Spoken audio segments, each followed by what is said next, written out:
नागरिक अधिनियम है उसके संदर्भ में बहुत बड़ा बवाल भारतीय स्तर पर और विश्व परिप्रेक्ष्य में मीडिया के माध्यम से यह बात सामने गई थी 2019 में, और वह बात थी CAA NRC के संदर्भ में। आज थोड़ी सी प्रासंगिकता इसलिए है क्योंकि जब मैंने कल का वीडियो जारी किया था और उस वीडियो में मैंने सीमा गुलाम हैदर के संदर्भ में आपके से चर्चा की थी, क्योंकि ये नाम इन दिनों सुर्खियों में है और भारत की मीडिया अन्य खबरों के अपेक्षा इस खबरों पर ज़्यादा तवज्जो दे रही है और ज़्यादा देख रहे हैं इस लोग, क्योंकि ये जो बात है ये भारत की नागरिकता की बात है, ये भारत और विदेश के संबंधों से बात है। विशेष करके किसी भी नागरिकता की यदि बात करी जाए तो भारतीय संविधान में 2 प्रकार के नागरिकों का उल्लेख किया गया है। पहला एक नागरिक होता है भारतीय नागरिक और दूसरा होता है विदेशी नागरिक। अब संबंधों की यदि बात करें तो भारतीय नागरिकों को भारतीय संविधान कई प्रकार के छूट देती है। जैसे अनुच्छेद 15 के तहत उसको धर्म, उपासना पद्धति आदि की छूट देती है।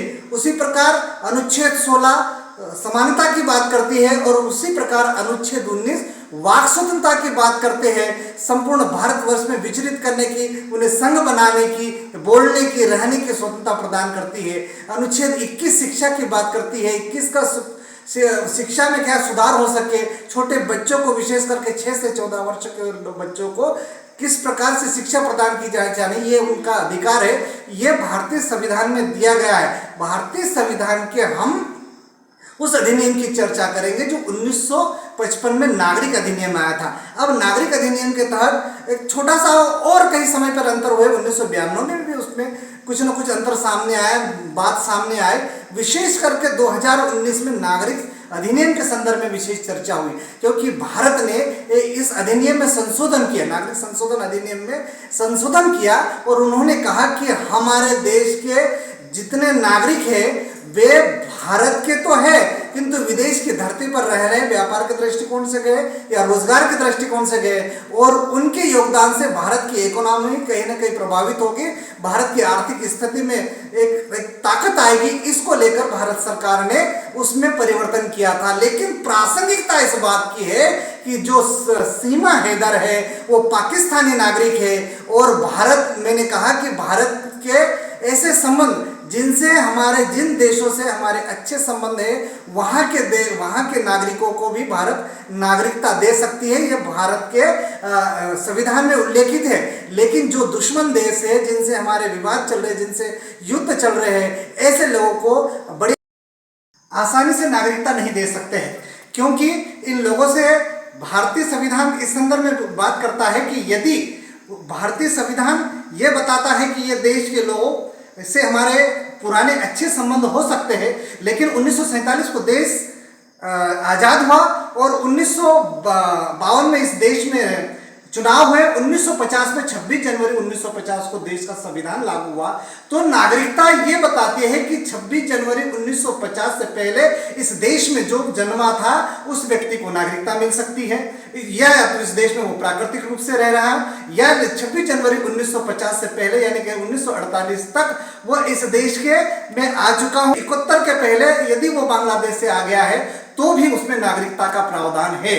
लेकिन ऐसे नागरिकता जिसमें हमारे देशों का अच्छा हो, जिसमें हमारे देश की इकोनॉमिक प्रभावित हो सकती है, ऐसे कई नागरिक यूरोप में, पश्चिम में है, ऐसे नागरिकों को स्वागत करने के लिए भारत सरकार ने नागरिक अधिनियम 1955 में संशोधन कर 2019 में इसका NRC CAA के बारे में थोड़ा सा परिवर्तन किया था। तो आज का प्रासंगिक मेरा वीडियो इस बात का द्योतक है कि भारत की नागरिकता कैसे ली जा सकती है और भारत के नागरिक किस प्रकार से बने जा सकते हैं। दूसरा, भारत के ऐसे लोग जो देशद्रोही है, जो विदेशी लोगों के साथ में या दुश्मन देशों के साथ में अपना संपर्क रखते हैं और जिससे भारत की आर्थिक सामाजिक हानि होती है, तो ऐसे लोगों को, विशेष करके ऐसे लोग जो भारतीय संविधान का अपमान करते हैं, क्योंकि भारतीय संविधान में जिस प्रकार हमें मौलिक अधिकार प्रदान किए गए हैं उसी प्रकार मूल कर्तव्य भी अनुच्छेद 51 के तहत दिए हैं। तो हमारा मूल कर्तव्य भी बनता है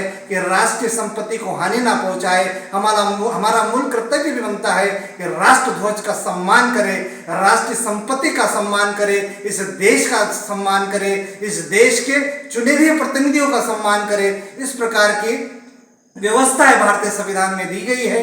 इसलिए यदि इसका कोई उल्लंघन करता है, कोई देश विदेशी देशों के साथ, दुश्मन देशों के साथ षड्यंत्र करता है, तो ऐसे लोगों की नागरिकता का समाप्त करने का भी प्रावधान संविधान में उल्लेखित है, नागरिक अधिनियम 1955 में। इसलिए भारत की आर्थिक स्थिति, भारत की सामाजिक स्थिति और भारत को मूल रूप से संपूर्ण विश्व में एक अच्छे स्थिति में पहुंचाने के लिए हर नागरिक को मूल कर्तव्यों को भी पालन करना चाहिए। इसलिए आज का जो वीडियो है वो मैंने सीमा हैदर की प्रासंगिकता को लेकर विभिन्न पहलुओं से आपसे चर्चा की है।